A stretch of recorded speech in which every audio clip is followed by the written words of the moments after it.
because in today's video, this isn't the only engine that's blown.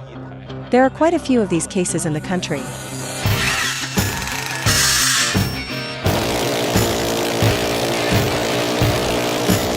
Just how unlucky can one bike get? Hey everyone, hello, welcome to Real Material Diary China. I'm Zhang Yuenan from MT. Today I want to tell you about something unlucky. Let me give you a few key points first. First, as everyone knows, the engines from Japan's Big Four manufacturers rarely fail. Second point, this bike just went out of warranty a few days ago. Third point, right before this bike had the problem, it had a minor service done at the dealership, which was just the oil and filter system. Today I'm going to show you this ZX-10R behind me. Can't call it a big bull anymore, more like a coal bull. The engine is completely gone. Are you viewers thinking right now that this bike was ridden aggressively? There's no full video record. The young lady who rode it just puttered along and that was it. This episode will walk you through how we go about rebuilding this big bull.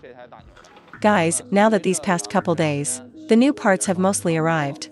We're starting the repair on this customer's ZX-12. When we received the bike, the engine had already been fully disassembled, so we can only rely on what we have, plus consulting with the owner to make our judgment. First, the most severe damage is on the cylinder head. The intake and exhaust camshafts, including all 5 bearing caps, all show obvious scoring. And it's extremely severe. This is definitely not just a simple case of insufficient oil lubrication. Let's look at something even more severe. The number 1 cylinder bearing shell in the upper crankcase shows very severe wear. There are very deep grooves here. After the upper case, let's look at the crankshaft. At this spot on the crankshaft, there's also very obvious scoring. And it's discolored, which proves the crankshaft and the bearing shell had severe wear against each other. Look at how thick this bearing shell is. Even this thick and it still couldn't protect the crankshaft. This crankshaft will need to be replaced too. Besides all this, after fully separating the upper and lower crankcase, we removed the oil pump and checked the oil strainer and the sump, and found a large amount of copper debris from the bearing shells. The reason the owner came to us wasn't just to have us install a set of brand new parts. After we found these problems, we need to find the actual cause to solve it at the root. You can't just say, after putting on all new parts, there's no problem for now, but after the owner rides it for a year or two, the same problem shows up again. Following the camera here, cylinders 1, 2, 3, 4. Cylinder 4 is closest to the lubrication supply. Its wear is noticeably less than the rest. We came to a conclusion, assuming the oil pressure was insufficient. Only the camshaft at cylinder 4 was okay, while the other 3 cylinders, at their far end, due to lack of oil pressure and lack of lubrication, suffered long-term wear. And this wasn't caused in a day or two. It built up over a long time. It just happened that on this particular day, it finally gave out and couldn't be ridden anymore. That's one issue. Now, as for why the oil pressure was insufficient, what could cause that? We thought of the oil pump. And we also thought of the oil filter, whether it might be clogged. On a previous bike, it was because someone had maliciously put something foreign into the engine, which caused insufficient oil lubrication and led to cylinder scoring.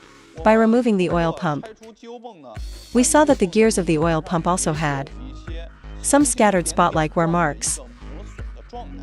We can't yet determine what caused this. After seeing this abnormal condition on the oil pump gears, what else could this point to? We also thought about the oil filter element. Only when the bike is on a big loop and the circulation isn't clean would foreign matter get into the engine and cause this kind of obvious mark on the oil pump. So we need to check the oil filter. Looking at the brand of this oil filter, I don't even know what brand it is. This oil filter, we're not going to take it apart just yet, because right now we can't tell whether this oil filter actually has a problem or not. So we'll have to wait until the engine is fully assembled before running a pressure test using this oil filter versus other brands of oil filters to compare the oil pressure and see if this filter actually has an issue. Besides all this, we also need to check the oil cooler. If the oil cooler is clogged, That could also cause insufficient oil pressure, which would lead to the kind of severe wear we saw in the upper half of the engine. Our preliminary conclusion on this engine's problem is that insufficient oil pressure caused this whole chain of issues. Once we finish reassembly, we'll run an oil pressure test, along with testing all the other parameters, before finally handing the bike back.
Installing a brand new cylinder head assembly and checking the sealing system.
Guys, this ZX-12 engine. The initial assembly is now complete. Next up, we're moving into the testing phase. During assembly, as an initial check, we also manually rotated the crankshaft to check how the engine turns over, to see if it's working normally. Step 2. We've now installed the main wiring harness, the high-pressure fuel pump, and the intake/exhaust systems. Initial installation is done, so we're moving on to a trial startup. We haven't put on the exhaust headers yet, because we still need to check the intake system in a moment. We've also finished filling the oil. Guys, remember this. When adding oil to a bike like this, one that's had a full engine rebuild, there's no original oil left in it at all, so you absolutely must follow the manual specified amount when filling it.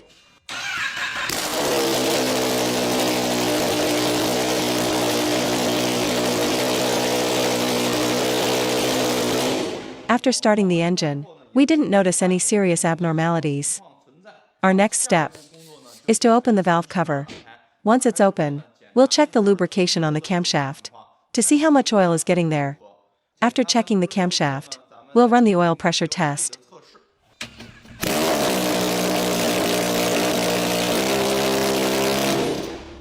Next up, we're going to run the engine's oil pressure test.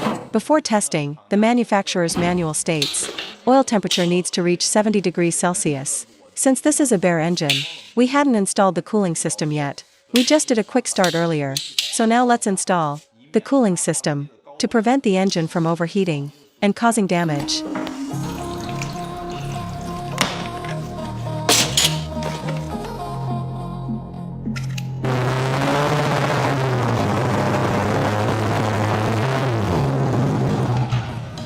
Guys, when we held it steady at 4,000 revolutions per minute just now, it was only 22 psi. According to the official manual, at around 70 degrees Celsius oil temp and 4,000 revolutions per minute, the standard value should be 30.5 psi. What does this prove? It proves that the oil pressure is still insufficient. We'll dig further in a moment to see if my earlier judgment gets confirmed.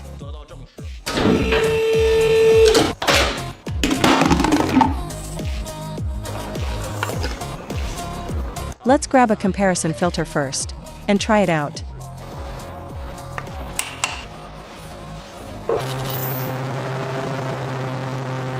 This oil filter also doesn't meet the factory standard. Could this one have a problem too? Then we also tested the KNN 303 model oil filter and found the PSI was only around 24, also falling short of the factory pressure standard. Could our judgment have been wrong this time? Finally, we spent a whole day researching and consulted with some professionals. In the end, we tested 2 more oil filters.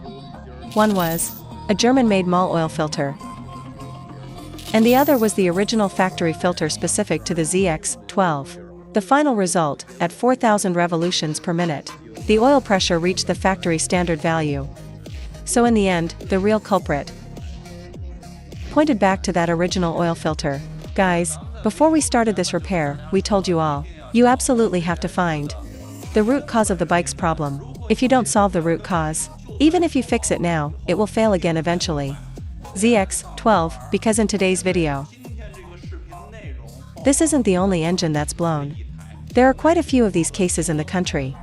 As for this engine's problem, we've now found it. It was insufficient oil pressure that caused this engine's damage. Now that we've covered the engine damage, let's talk about oil filters.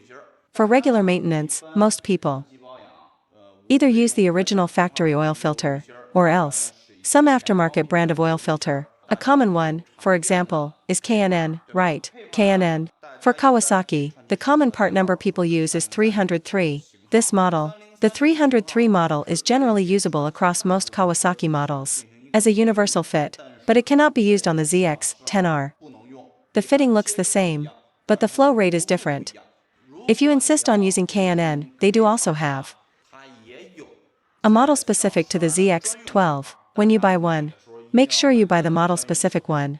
Alright, for the rest of this video, we'll show you the process of putting this engine back together. The owner also asked us to give this beloved bike a full service as well. Following our camera, here's our technicians carrying out the work.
oil leak found here at the rear stator cover.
This ZX-10R.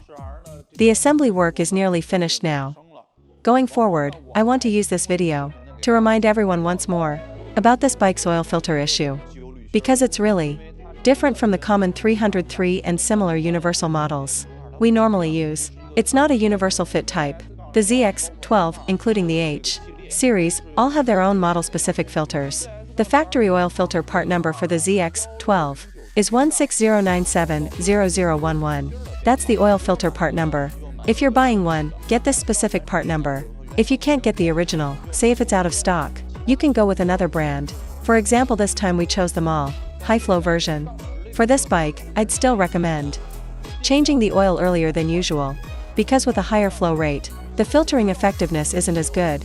Change it 1000 kilometers early, or even 800 kilometers early, to avoid this kind of slow, hidden problem. Also make sure to pick the correct oil viscosity. This bike takes 10W40. Alright, as for the rest, we'll just put the bodywork panels back on, and this big bull will be fully assembled.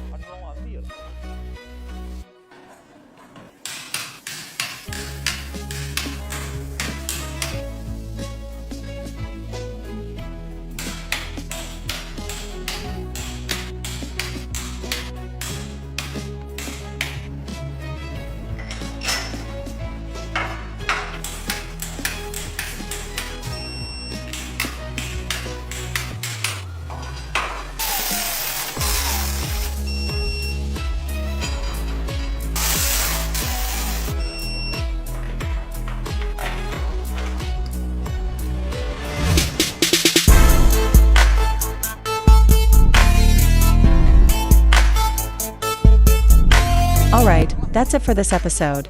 Thanks for watching. Follow me for more bike knowledge.